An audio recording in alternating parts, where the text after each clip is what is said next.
and then it's instead of coffee and donuts, it's like barbecue and beer. And then we usually try to drum up that one a little bit bigger, get some kind of VIP speaker, and we'll typically have, 40 or 50 people in here if we have a good topic. This month, actually, it's going to be this week, right, Jeff? The 16th. Yeah.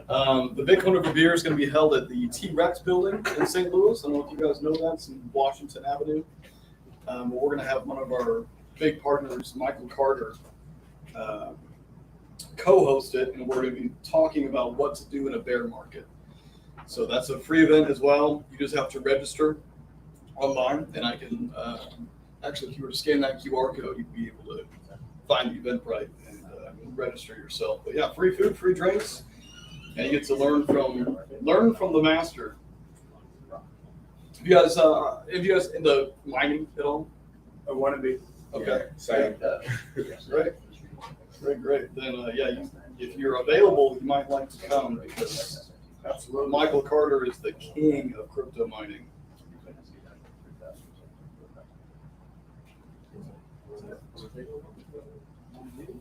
All right, Jeff, are we live? You've been live. Oh, I've been live. Yeah. Oh man, okay.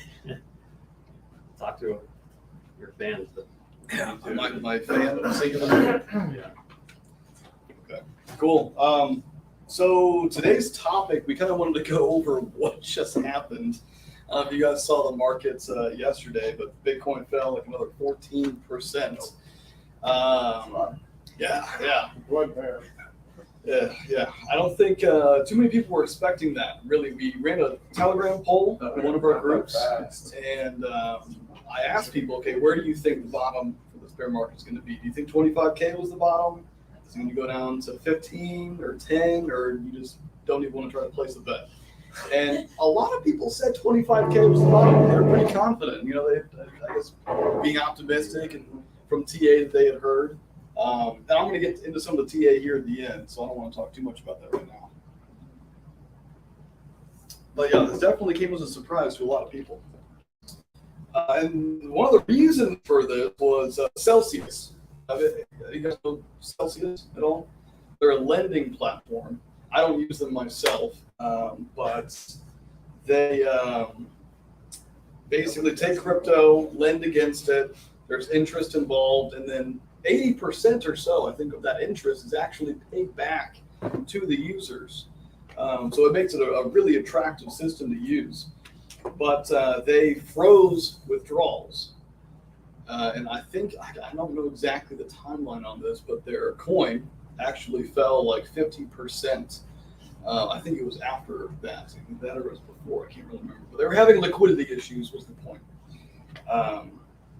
And I'm going to get into the balancing act they have to perform. And we're actually seeing a lot more of this. You know, there are companies out there trying to do some really cool things in the DeFi space.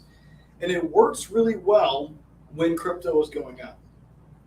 And in the bull market, you know, it all works. The Terra Luna USDT debacle, I mean, that works. It was working well until they fell into a death spiral come, you know, the bull market.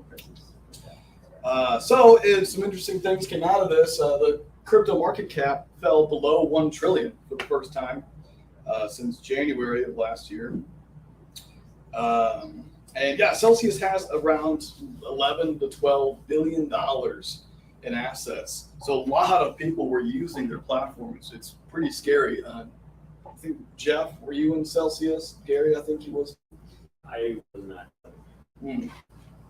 I know a couple people who were, and they were pretty upset about it. You think that'll change or? But Celsius? Yeah, change back to getting our money out. That's a really good question. I know that they've been pretty adamant about saying that, you know, they'll honor all the money that's in there. But, you know, their word is as good as you think it is, right? It's pretty scary. We're going to get into lessons to learn from this here at the end. So the way that Celsius works, you know, so forgive me, I forgot which order I put these topics in. You got to have liquidity left over to pay out the users when they're earning their interest. And so, like I said, it's all about a balancing act. You got to have enough interest to pay out the people who were saving, and then you also have to have enough to pay the people who are left whenever they actually make a withdrawal. And since the market has been going downhill, that balancing act has tipped to the wrong side. So people are insecure, they're pulling out their funds, they're going back to fiat currency, which is just the paper hands, people who maybe don't believe in crypto as hard as they should, going back to the fiat currency that they're supposed to be getting away from. But what you're seeing now is Celsius having to borrow from other exchanges to get the liquidity needed to pay out people. So apparently they've borrowed some Ethereum and Aave from other exchanges like FTX and Bitfinex. And they're causing, obviously them borrowing all of that cryptocurrency is causing their debt to go so high that they've chosen to freeze withdrawals. And that's got a lot of people sketched out. Are they able to pull money out of those withdrawals and pay off some of the interest returns? I think technically they are. And that's the lesson I'm going to get into this. Like a Ponzi scheme, right? Right. Well, and so that's this is coming on the heels of the news that we heard from Coinbase that any of the crypto that they hold custodially for people in their exchange will be subject to bankruptcy proceedings. If they file bankruptcy. Right. So if Coinbase were to go under, I think there's some kind of magic number that Bitcoin would get down to where they would Not your keys, not your crypto. deep trouble. Not your keys, not your crypto. And that's what I'm going to get into. Yeah. So this is fake news right here. I promise you, we're not rattled. I don't know who these people think they are. But yeah, so you guys were asking, like, oh my God, are we going to be able to get our crypto out of Celsius? And right now it's pretty questionable. Yeah, maybe, hopefully. But if you read the terms and conditions, which we definitely all do, it says when Celsius is unable to repay digital assets used in the earn a service or loan service, it does not have to repay them. So, thanks. Now looking good. But yeah, the lessons to learn. Not your keys, not your crypto. Not your keys, not your coins is another way to say it. This is a lesson that we taught here again when that Coinbase news did come out.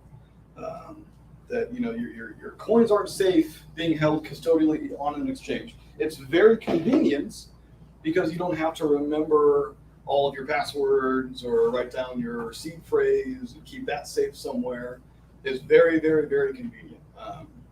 And for a lot of people who have, they're just getting into it, they put 50 or $100 in, that's perfect for them because they don't quite grasp the greater concept of ownership of a digital asset.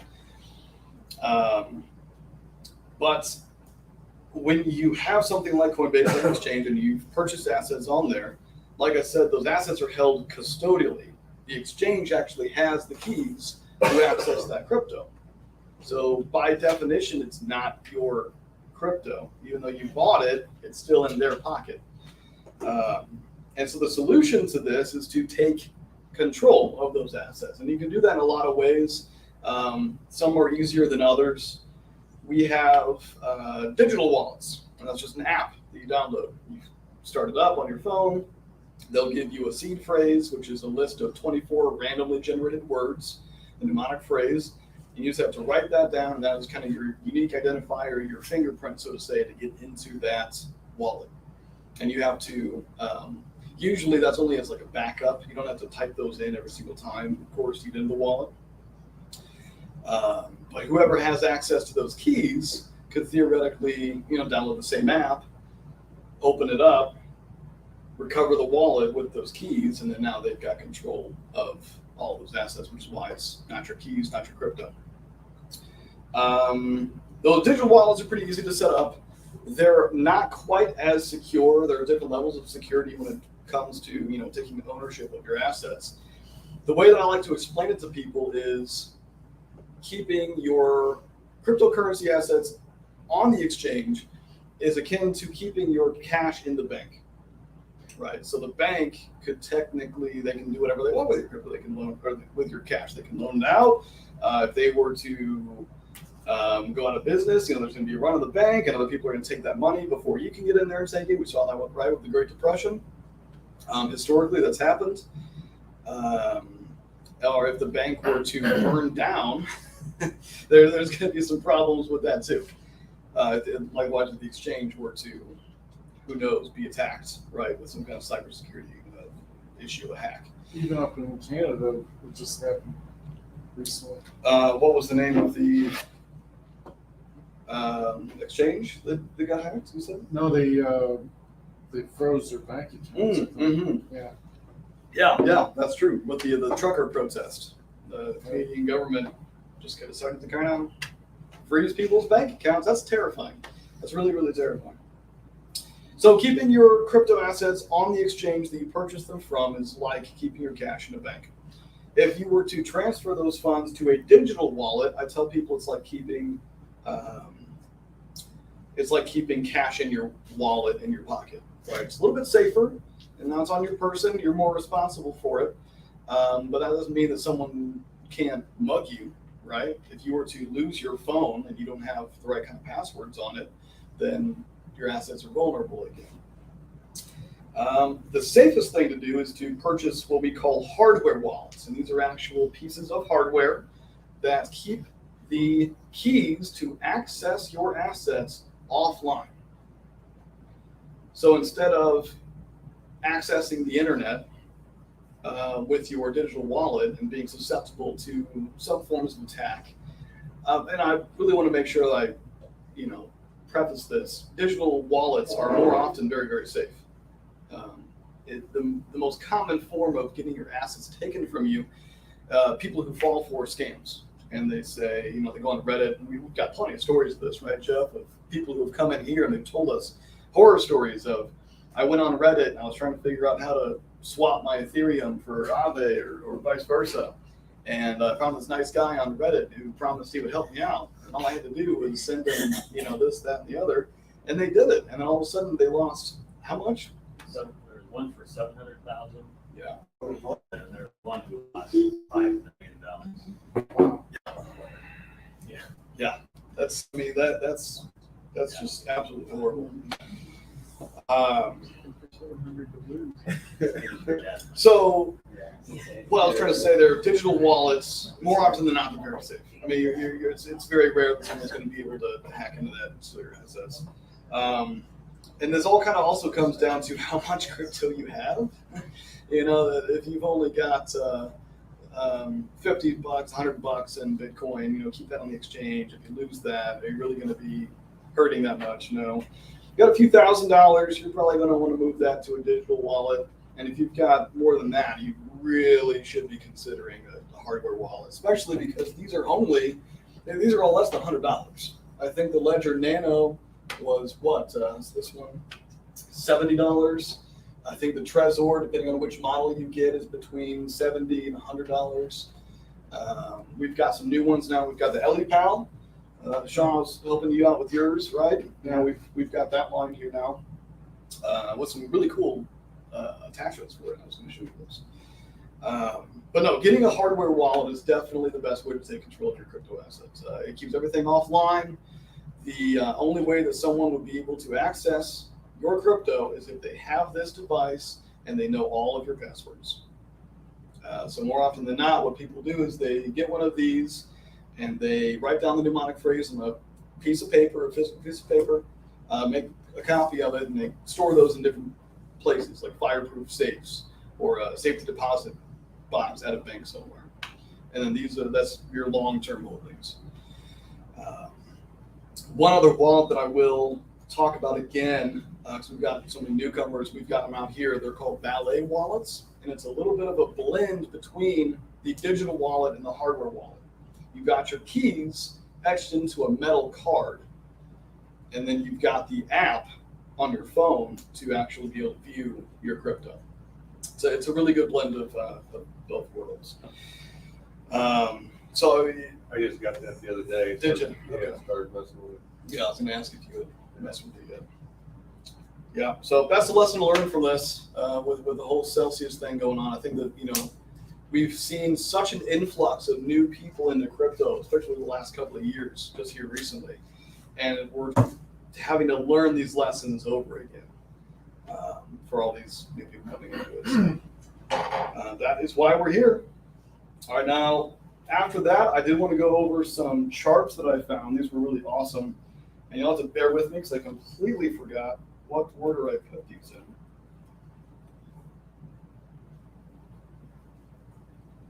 Okay. So if I remember correctly, this first one is showing how many days between when we touched that red line, I forget what that is. It's a moving average. There's a couple of different moving averages. How many days it took between when we hit the bottom line to when we got back up and bumped on the yellow line. Why did I put this one in here? I forget what I want to say about this. Say that again? It's weeks, not days. Weeks, yeah. Move it to the top, but yeah. I don't know what the average is. Well, let's see here. Well, so I think what they were trying to argue in this chart, this is from TradingView. If you guys don't know that, it's a pretty good place to get really detailed charts. It looks as though we've just touched the red line, that red moving average. I don't know how many days that moving average is. That was at $22,500. So the expectation here, historically, is that we're now going to bounce off of that and then come back up to the yellow line. That would be great. 22.5 was the bottom. But I've seen some other TA talking about how the bottom could go as low as 10,000. Me personally, I'm eyeing the $15,000 level from some of the other charts that I've seen. This one's pretty similar, but we've actually broken down below that green zone right there, dormancy flow. I'm actually not too familiar with what that technicality is. These are the unrealized profit loss. And once again, it looks like we're almost entering into a capitulation zone. So this chart here is saying that we actually haven't quite reached max fear yet. Which will be worse. Yeah, it can get worse. If you look at what they call capitulation outlined here in red below this level, it says we're not there yet. And I think that they've scaled the axis to be a little dramatic so that you can actually see. Because this is back in 2012 when capitulation only meant a fluctuation of dollars instead of tens of thousands of dollars. And the last one I've got here, logarithmic recession bands. And it looks like we could go as low here as, like I said, 15,000 if we were to touch the bottom green line here. But this should give people hope, that we're not going to go down to zero or anything like that. Bitcoin is predictably acting as it should. So that's all I've got as far as charts. I'm no expert in that, but I might try to get better and add those into all of the Crypto for Coffees. Or maybe I'll start another YouTube series on that. There we go. So how likely do you think that the technical analysis holds true with Bitcoin versus how it holds true with Bitcoin, like stocks have been around for 50, 100 years? Because does this really discount all the fundamentals that's happening right now? I mean, everybody, there's a lot of big names. I mean, Jack Dorsey just jumped in Web 5. No, that is the number one debate, is how much longer is fundamental technical analysis going to hold versus all of these new unpredictable kinds of things happening in the market, right? With more adoption, is the TA that we've been using for Bitcoin for the last 8, 9, 10 years going to hold? I don't know. No, I don't think anybody knows. That's one of the biggest things that I see Bitcoin Crypto's technical analysis guys arguing about. Is you've got people who are like, nope, stick to the charts never lie. And then you've got other people saying, yeah, well, but if Elon Musk sells all of his Bitcoin to Michael Saylor and then Michael Saylor sells it all, then your technical analysis doesn't mean anything because it's going to go down really, really low. So, I mean, black swan events are something that you can't really account for. But the more I look at TA, like these charts, the more I'm confident that we're going to stick to that. I think it might not, we might fall away from TA being super accurate. I don't know, in maybe after 2025. I mean, one of the things that we like to talk about here at Crypto World, whenever we give talks at different places, is the rate of adoption of cryptocurrency is nearly double that of the internet during the internet's first 10 years of adoption. And in its first 10 years, from 1990 to 2000, the rate of adoption of the internet was like 63% year over year. And cryptocurrency in its first 10 years, from 2012 to now, has been 113% year over year. And according to a lot of the surveys that we use to base some of our data off of for our pitch decks, we're seeing 20 to 30 million Americans, just in the United States, 20 to 30 million Americans coming into crypto every year. And that number is getting bigger. I think this past year, 2021, it was 21 to 23 million. So, I mean, really your question is the golden question. We'll just have to wait and see. Anybody else got any questions? Because if not, the rest of this is just going to be you guys getting to know each other and enjoying some coffee and donuts. All right. Cool. Thank you very much. Any questions from chat? I don't see any. Even the bots are quiet. Oh man, no bots today? Wow. Simple. It's not profitable running right now. Thank you guys. We got a featured speaker. Oh, here's our guest speaker. Come on, Devin, guest speaker. Yeah, come on in. Tell us everything we need to know. So the only other thing, let's see, we'll go over the rest of the events that we have going on this month. I already mentioned the Bitcoin over beer. I'm not sure if I was live when I mentioned that. That'll be at T-Rex this Thursday, 5:30 to 8:30, if I'm correct on that. It will be co-hosting that with Michael Carter. He's the, like Jeff likes to say, the Michael Jordan of the mining space. He's been mining since 2011, I think, 2010, 2011. Kevin's like Shaquille O'Neal.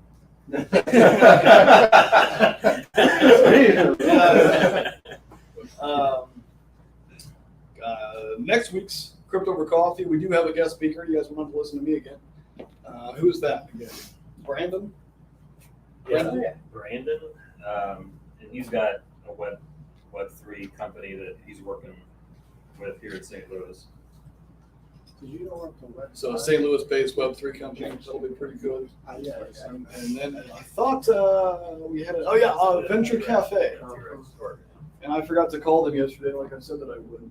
On the 23rd, we're going to be going to Venture Cafe, and we're going to be giving a talk on how cryptocurrency can help fund the mission. It was their monthly topic was fund the mission, and I guess that's comes down to each individual. What do you want to do with your finances? What is your mission in life? So we're going to come at that from a cryptocurrency perspective, and if that goes well, which we expect it to, Crypto World is actually going to be hosting a crypto night at Venture Cafe, probably in August or September, and that will be a big one. It'll probably be the biggest event that we've ever held. We're going to have as many guest speakers as we can doing breakout sessions all night long. So there'll be like 5 or 6 different rooms with different topics going from like 3 to 7 or something like that. So that's one that we're really going to be looking forward to.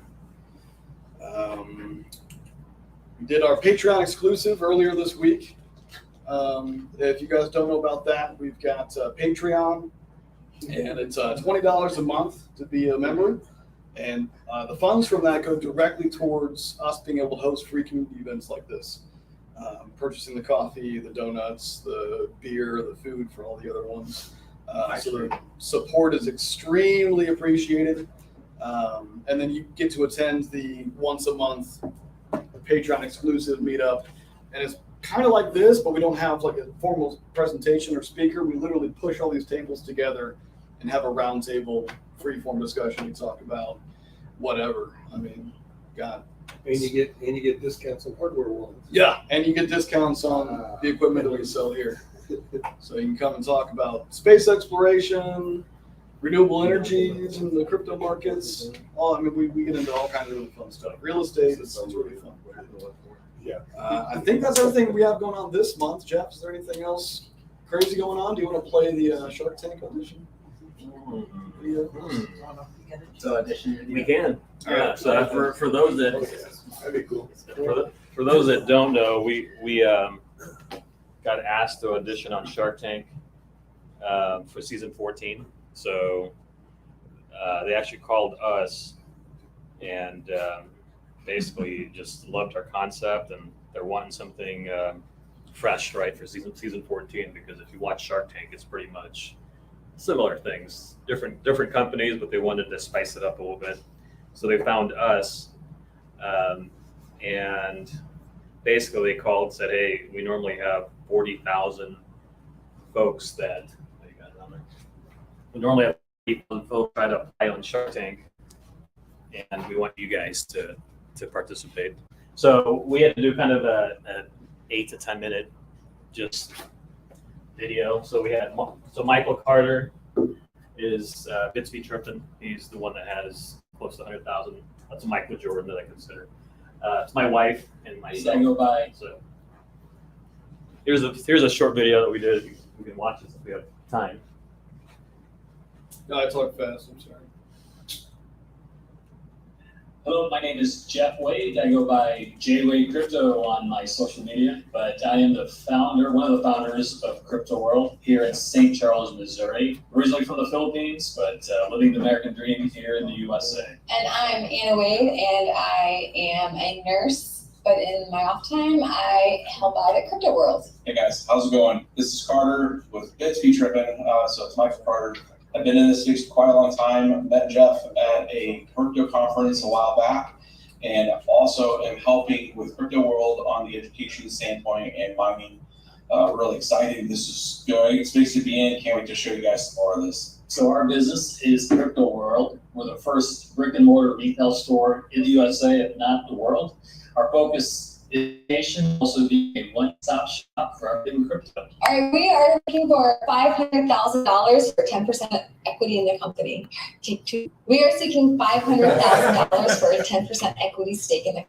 We're really excited to have you guys part of this. Part of this, we want to make sure that that money is used in an appropriate way to really expand the business. Tapping into what the Shark have to offer when it comes to their business models and their supply chain, I think would be really good to be able to expand our horizons on just our reach and our exposure into this space. So what's unique about our business model, it's different from any other brick and mortar. So it's a place where like-minded individuals come to and basically talk about crypto. We have Bitcoin ATMs, we have merchandise, we have people that you can ask questions, whether you want to learn about Bitcoin basics, mining.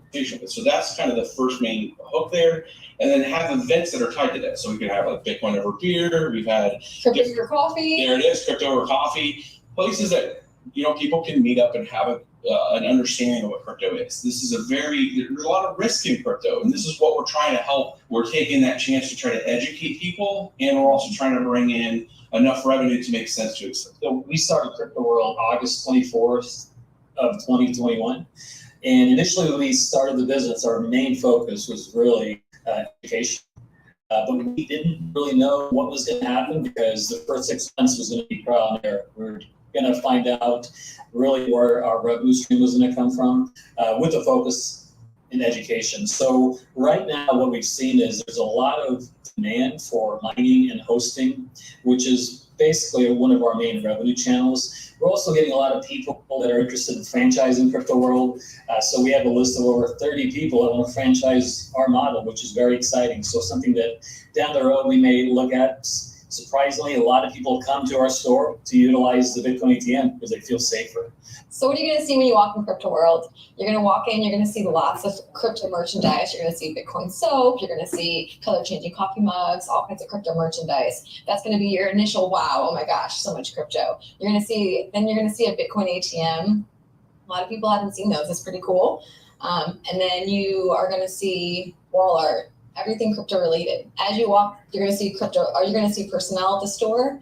You can go into another room and it's set up like a classroom. There's a big screen, there's tables, perfect setup for education, perfect setup for learning, perfect setup for people to come, talk, mingle, and just network in the crypto space. Yeah, also we got a lot of mining equipment in the store. So anybody's looking to, yes, GPUs, ASICs, not a mining equipment, but those that want to participate in mining. So why is this different than other businesses and other models out there? If you look at crypto by and large, it's done online. It's, YouTube videos. It's folks that have found maybe a link to somebody's meetup and it's just like a one-time event and then it comes and goes. This is permanent. This is a location that people can come to.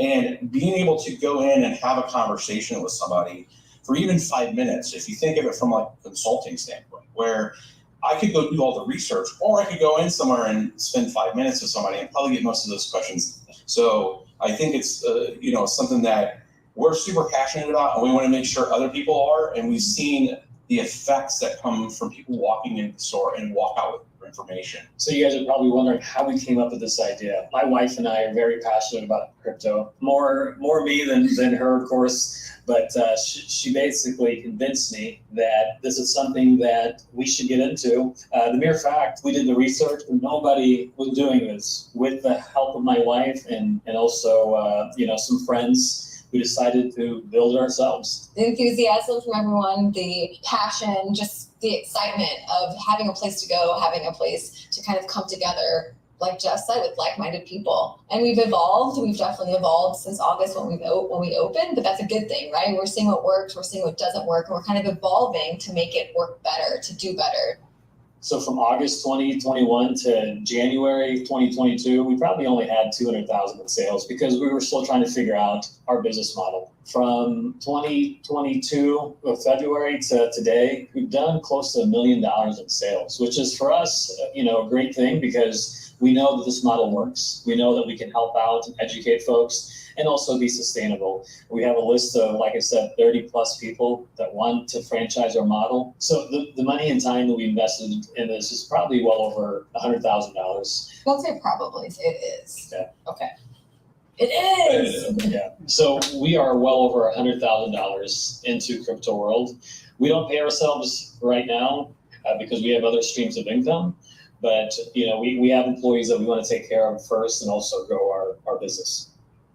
So we're all very passionate about crypto. We're all very passionate about Bitcoin, blockchain technology. We're excited that there is, we're revenue generating so that we can provide for our family. That's very important for us to provide for our family. But if we can do something that we're passionate about every day and provide for our family, it's even better. And as a woman, being in the male-dominated crypto space, I hope that it will make it less intimidating for other women, welcome other women into the crypto space, be in the space. Yeah, and for myself, I'm from a third world country, so I know what it's like not to have the opportunities. So to be able to do something that I'm passionate about here in the USA, it's like the American dream, right? So I'm living this American dream. And I'm glad to help support what you had originally started, right? And that's part of the thing is making partnerships in this business are critical, right? And the crypto is emerging tech, right? So there's a very technical aspect to this. There's a business aspect to making sure that it's revenue generating. What's cool and interesting about you? So yeah, I played in the World Series of Poker main event twice. It's something that less than 1% of poker players have done. And what's more cool is I cashed in the main event, which is only 10% of the people that actually play in the main event get to do. How much does it cost to get into the tournament? It's $10,000 to get in, but I swear I get permission first. So, and I have 2 kids that don't look like me because they look like him, not me. So something interesting about that is, I don't know if I can top that. However, I'll keep it more crypto centric on my side of the house, where I've been in this space for a long time. Discovered Bitcoin in 2010, started mining in 2011, a YouTube channel in 2013 to educate the space, because I couldn't, much in the same way this business started, where you've done the research and you couldn't find what you're looking for, and you're like, you know what, I'll just do it. This is the way I did it with YouTube in the beginning. I just had to pick the right hobby, I think, as it's expanding to what it has. But, 8,000 hours of content online, over 900 videos. Try to take that knowledge, something that's definitely unique with me, and help make sure that there's a level of what I would call a capability maturity with what we're trying to do with crypto world. And, as part of an owner in it, and trying to help make sure that we're providing the most concise information in this space when it comes to brick and mortar, and have that maturity. So I would say too that it's like having Michael Jordan on the team, and this guy is the Michael Jordan Mike. So that's what I consider. yeah, But he's Michael Carter. Yeah, Michael Carter. I think there's obviously been challenges. We'll roll right into the next one. First and foremost, we're in a bear market, and crypto is very up and down. So there's a lot of challenges with that, because that hits revenue, it's a lot of other stuff. Yeah, I would say that the main thing is, because we're the first brick and mortar retail store doing what we're doing, we're creating that roadmap, because there's not like a menu or something that we can look on, a successful brick and mortar store that's already been built that we can just build on or copy what they're doing. We're the ones that are creating that roadmap and making sure that our revenue stream aligns so we can make it sustainable. So I think for me, that's the main challenge. We're ready. Yeah. Yeah. Are you guys ready for us? Let's get into this. Hey, you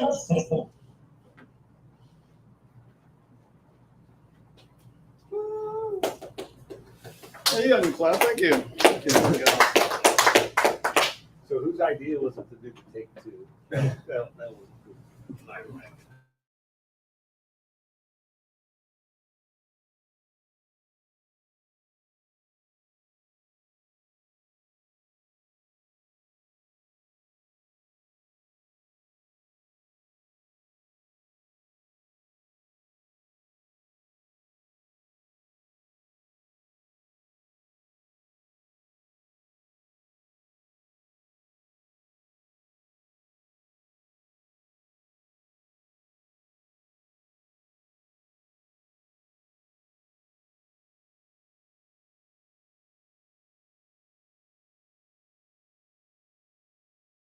You this morning. Oh, you did? I was Yeah, it was at 6:30 a.m. Oh, yeah. I was up super early, and I was out in Rocheport, Missouri, central Missouri, but I was heading to St. Charles and Jefferson County today because I'm working on a couple campaigns for state senate, where the candidate I'm working with is like very pro cryptocurrency.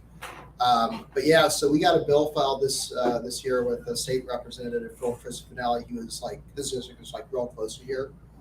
And the bill does four things. It exempts cryptocurrencies from property tax, from securities regulations, and from money transmission licensing requirements. This last one I think is like super important, because there have been federal prosecutions, even in Missouri, of like there was this guy in I think Western Missouri someplace in 2017, and you would give him $1,000 in fiat US dollar, and he would transfer Bitcoin to you. Well, one day the FBI shows up and says, you're in violation of the federal money transmission or money laundering statute. And actually the trigger for that statute with respect to what he was doing is that the federal law actually says if you are transmitting money without in violation of your state law with regards to licensure, then it's a federal violation that we can prosecute, right? So, that little bit there is, I think, also really important. And then the fourth thing the bill did is define digital assets and other, blockchain related terminology in the Uniform Commercial Code, which is super important for creating more surety and certainty for entrepreneurs, investors, consumers. And we hope to, really advance that kind of legislation next year.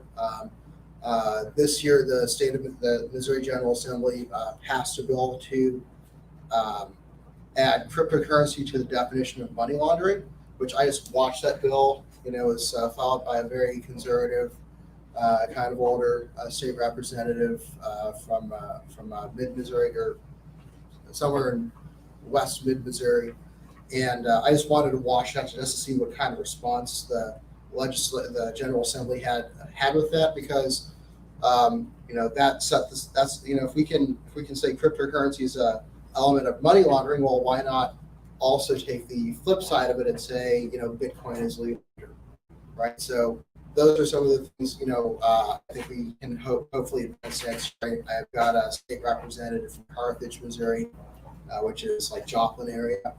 His name is Dirk Deeden, super smart guy. He's the vice chair of the budget committee, and he wants to do the Bitcoin legal tender bill. And I would say probably there's maybe 10% at best of the Missouri General Assembly that has an understanding of digital assets or encrypted assets of any kind, or which is not a lot, but it's a start.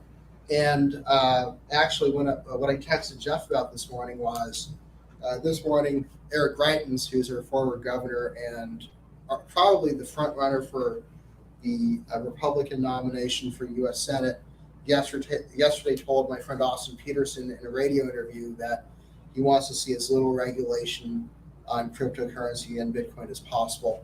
And that is also something we've heard our Attorney General Eric Schmidt say in a separate conversation. And I know you guys had Vicky Hartzler as well here, who's Congresswoman from mid-Missouri, but those three people are running for a U.S. Senate seat. So it feels to me very positive that the likely Republican nominee for the U.S. Senate race here in Missouri is going to be pro-crypto.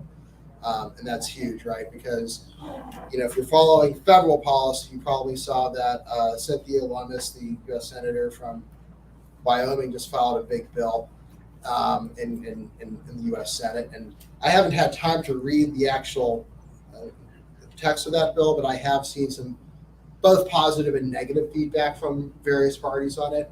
And it's something I want to delve into a little bit more closely here in the next few months, as well as, I'm also really, obviously everyone's probably kind of curious or has different opinions on what's going on with the whole Celsius deal. I'm very concerned that that's going to be used as a case for onerous federal regulation of various encrypted assets and cryptocurrencies. But maybe not. I think that you're seeing a definite trend right now, especially in conservative states, Wyoming, Florida, Texas, maybe Missouri, to protecting and keeping governmental regulation away from this space. And I think a primary driver of that is that right now the most significant political issue, arguably, is inflation, right? And as maybe most of us would say, the answer is Bitcoin adoption.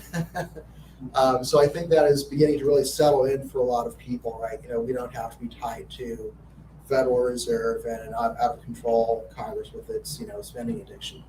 Hopefully, as obviously I'm watching the August primary here in Missouri very closely with both State House, State Senate, and our U.S. Senate race. But the general election will also be like a very interesting opportunity for us to, see how we can advance some of these issues here in the next couple of years. I think it's of absolute essential. It's absolutely essential to modify or remove the bad stuff that got passed in the infrastructure bill, which I'm sure some of you are also aware of. So, any questions? When you talk about making Bitcoin legal tender in Missouri, if that happens, does that mean there's no more capital gains on Bitcoin if it's a currency or legal tender? I think that would be correct. And I think it would also exempt crypto or Bitcoin exchange from sales tax. And actually in the state of Missouri, this happened maybe 20 odd years ago, but we have, I think, silver, but definitely gold as legal tender. So it's been done before with other things of mediums of exchange. But it'd be cool if we could, officially have Bitcoin as a recognized, currency in the state of Missouri. Have other states introduced that? There have been other states. I think Arizona. I think there's maybe a couple other states. I'd have to check, but yes, the idea has been floated in other jurisdictions before. Would businesses or whatever be required to accept Bitcoin at that time, or just an No, I option? mean, the state would be able to accept Bitcoin. You can pay your tuition to the University of Missouri in Bitcoin.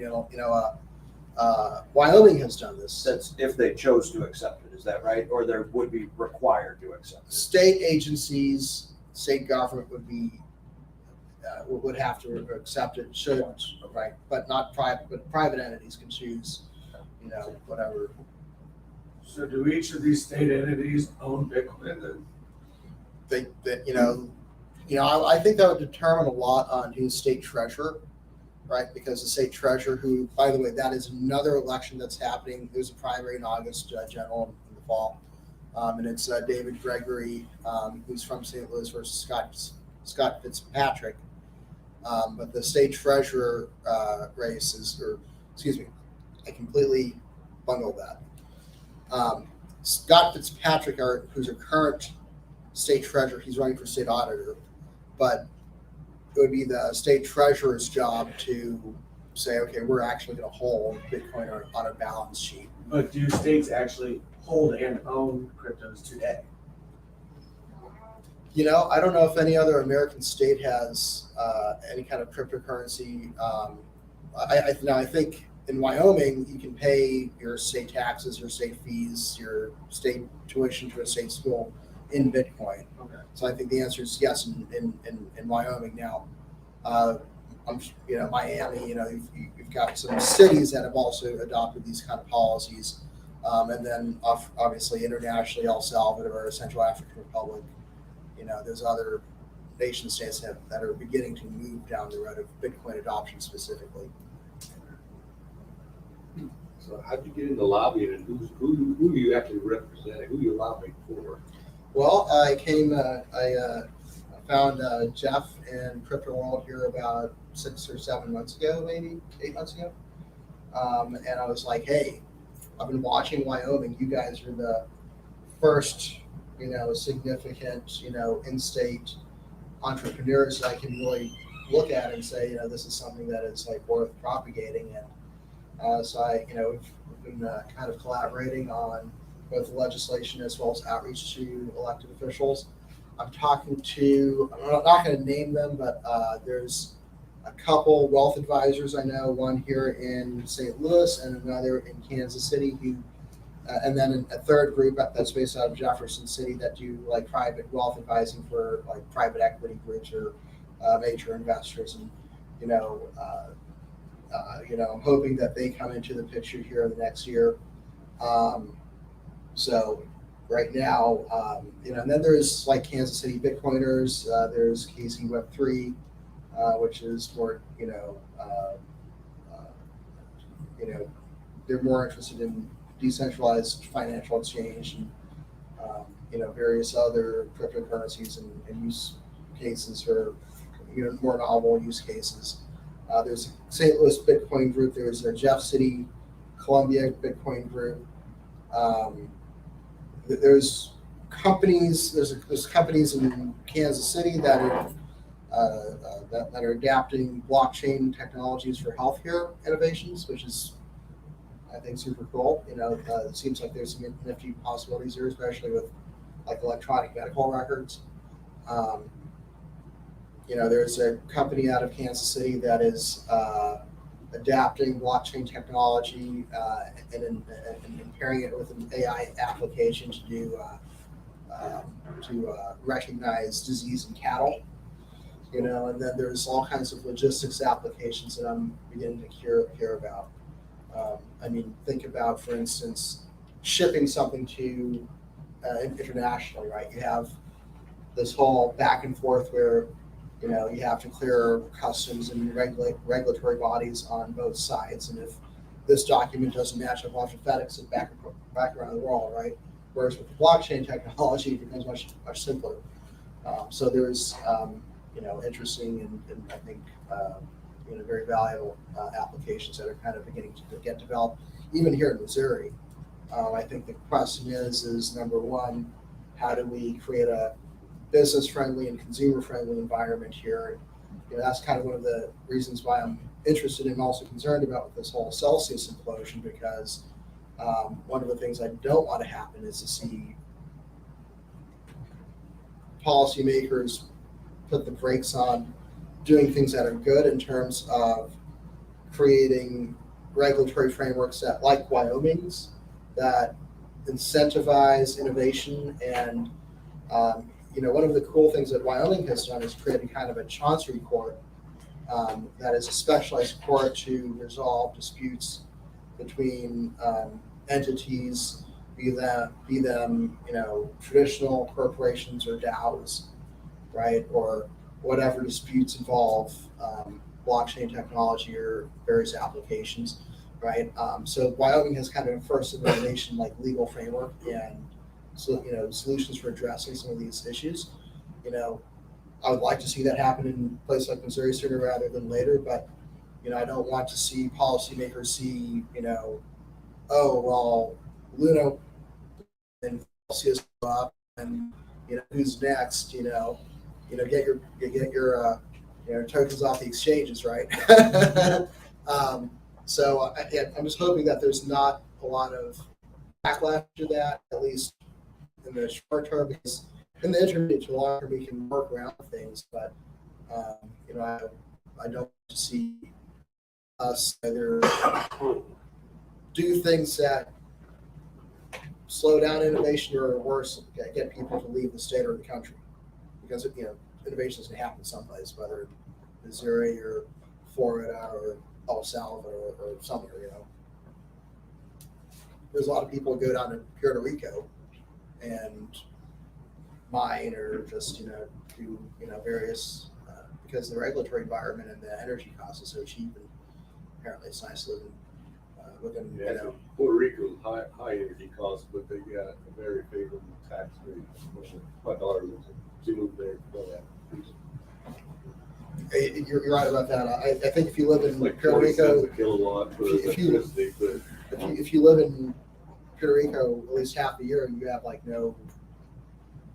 You have very favorable tax basically, rate. it's a two-tiered system, because the mainland or the Puerto Rican themselves didn't get the tax advantage, but to draw money down there from the mainland, basically they said you bring your business down, establish in Puerto Rico, we'll tax you, and you provide services out of Puerto Rico to people that live outside Puerto Rico, then your tax rate of your company is 4%.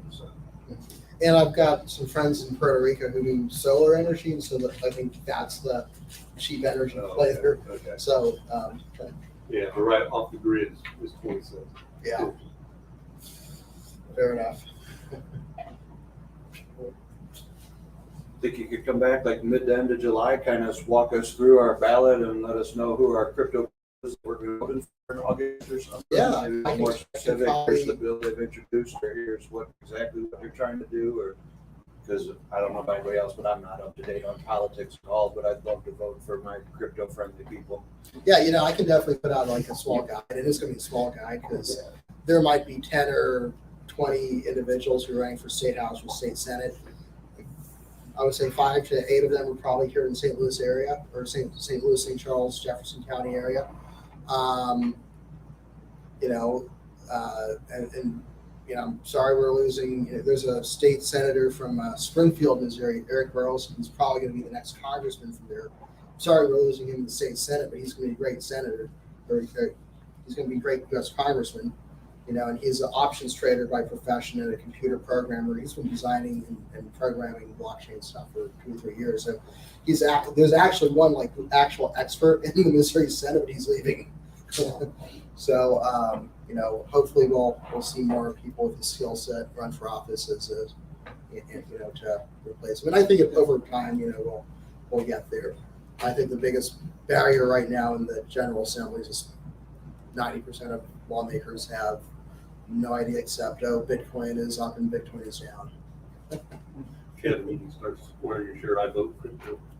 I vote crypto. Simulation vote. T-shirt And then- idea, I need to save that one. I vote crypto. Yeah, and then there's, I mean, we actually have, I think, a really good contingent of federal candidates this cycle. Like we have all three of our Republican U.S. Senate frontrunners who are pro-crypto. We've got Taylor Burks in the 4th Congressional District. We've got Eric Burlison in the 8th. Jason Smith, who's incumbent U.S. Congressman in 7th District, which is Cape Girardeau area. He is pro-crypto. He wants to learn more, but he's also going to be probably the chairman of the U.S. House Budget Committee, which is a very powerful position. And that'll allow us a lot more leverage, as things move forward with changing things and getting the right policies out of DC. So with the Lummis Gillibrand bill, where they're classifying Bitcoin and Ethereum as commodities, is that? It sounds like you're going more like the legal, or you want to push more like the legal tender route. Are you open to like anything that's crypto favorable, or like?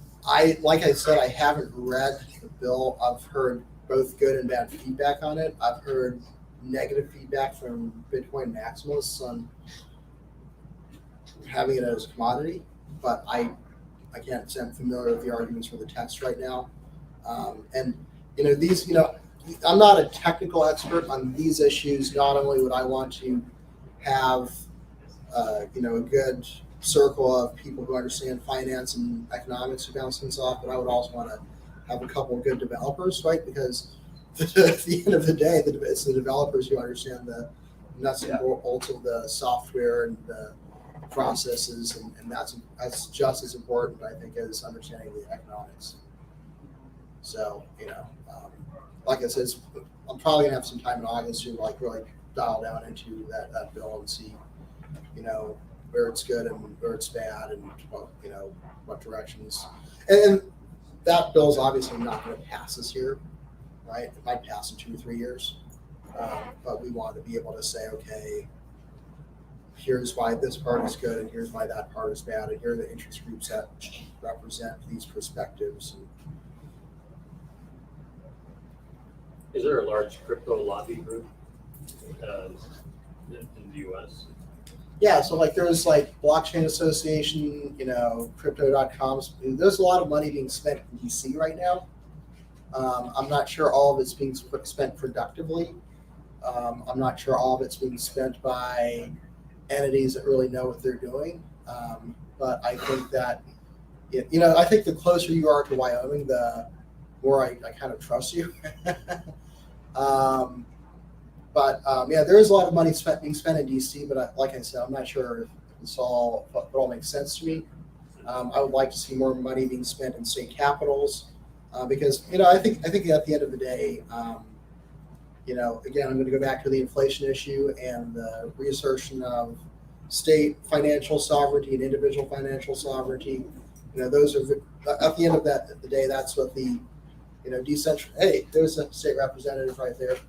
Adam Schwager. At the end of the day, it's the reassertion of individual and state versus federal financial sovereignty that I think is most important about Bitcoin and other decentralized modes of exchange. And I think for the first time in my lifetime, I really see that there's a developing ecosystem that can really create the preconditions and the conditions of greater liberty. And the federal government can do whatever they want, but Bitcoin's going to be fine, right? It's, and as states like Missouri, we're co-equal sovereigns with the federal government. As individuals, we're trying to reassert, control of our of the ways in which we create, acquire, and hold wealth and transact with other human beings. And I think that's in a large sense, there's more interesting things happening at the state level than at the federal level. But that's just my opinion. Thank you. Very good. Thank you. Appreciate it. You want to come up and introduce yourself and talk a little bit about Jeff Wade, Adam. Hello, State Representative Adam Schwadron. I actually represent this area here in St. Charles. So Muegge Road's the dividing line. If you need more information, I can leave some cards behind, but I'm not sure if you've met other guys such as Phil Cristofanelli. He's come here before. Yeah. Are you the one switching spots with No, him? he's my next door neighbor. So he's got the other side of Chris is Muegge the right other now. side of the line. So he and I are If I thought aligned. you were going to the Senate or something. I don't No, he's not running for Senate yet. know. Okay. He's doing that at 24. Gotcha. And then are you the one that's going to run for? No, No, you're still, right. no Burks was there. Maybe you got. Yeah, he's the current rep for District 105. I'm District 106. Okay. It gets confusing because of redistricting coming up. I'll be running in 105. He'll be running in 104. Nice. We won't get into that. But he and I are aligned ideologically. So I'm also a big supporter of crypto. Just dropping by to say hello and see what's going on. And of course, I know Ethan, he's always hanging out in my office, keeping me updated on things. But no, it's nice to see a good group of guys here and ladies. Yeah, it's all about freedom and liberty in my eyes. So happy to answer any questions that you may have. I'm not up to speed as I should be on crypto. I unfortunately, several years ago when I did have some crypto, I accidentally left it in the exchange on Binance, and now I can't get it unless I leave the country. So one of these points when I leave the country, I'll have to remember to log in and then transfer that out into a wallet. So yeah, don't make that mistake. Make sure you're downloading your crypto onto a wallet that you have access to. BTN board? No. It's just on your Binance account. Yeah, it's just in the exchange. I'll get that off there. Yeah. I believe we can get that off. I've got some Tron. Apparently, it's accumulating some interest. Never So mind, I don't want it anymore. yeah, I had no idea what I was doing. I was just dabbling. I had Ripple, Stellar, Tron, and a few other things. But yeah, it's just sitting there. How long have you been a state rep here? This is my first term running for re-election this year. And like I said, you are in my district here, so happy to have you here. We'll also put in an endorsement for Adam. He's one of the good ones. He's having put on his primary season, so. So the election is this November? for you? Yeah, November. It is? Okay. Yep, getting a rematch with the Democrats that I beat by 541 votes. So it was one of the closest races in the state of Missouri. Who's that? Who's we running? Cindy Burney is her name. You'll see her signs in right-of-ways and Yeah. wherever she can try to get them. You'll see mine in yards and actual properties. How many total votes were there? It was over 18,000 votes. It was not the closest. There was one on the other side of the state that someone won by 300 something votes. And then there was also one in Springfield that was a couple hundred votes. Is there any major issue, any major, things that you're pro for and she's against? I mean, you take a look at the ideologies. She thinks Bernie Sanders is the perfect Democrat. Oh, yes. So she supported him with money. She's a big union lady. There are some issues with the unions that we get along. I don't need to regulate them. They don't need to try and regulate what the government is doing with every other business out there. So little things like that. But yeah, she's a big time Democrat. I'm a libertarian leaning conservative Republican. Yes. Where does she stand on crypto? Couldn't tell you. Won't speak for her. She hasn't been here, has she? No.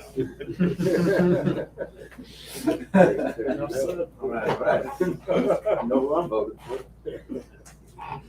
Yeah, well, I do plan on stopping by a couple more times because I know I need to get back into the swing of things, especially with the way our federal government is treating money. Need to park some more of my cash in crypto and keep on hodling. Yes. I thought you were done. It seemed like it. Thanks for coming by. Thank you. Appreciate it. What's your day? Do you have a day-to-day job? Yeah, I own a carpet cleaning business. You do? Okay. Yeah. We may need some of that. Yeah, I can do this. I see a few spots. I can take care of that. Wasn't gonna point that out on the first visit.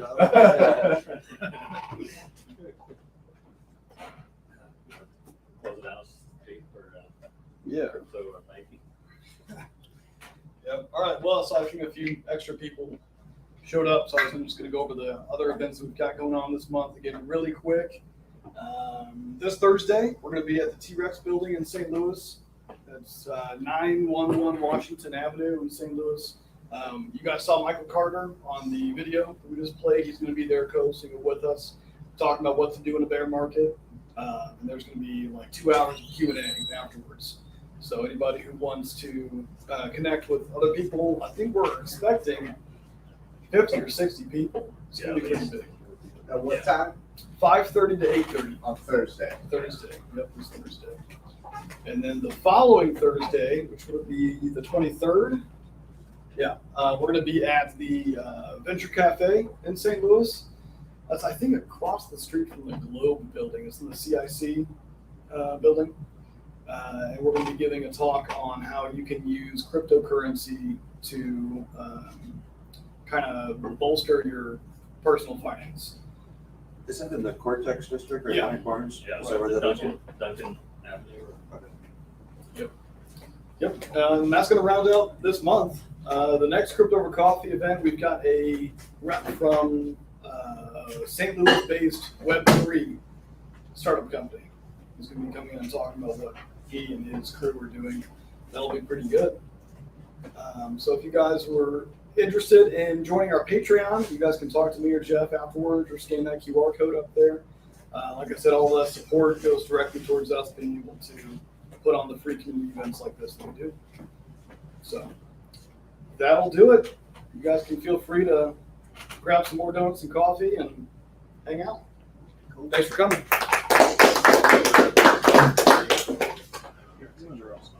I'm gonna say that Web3 stuff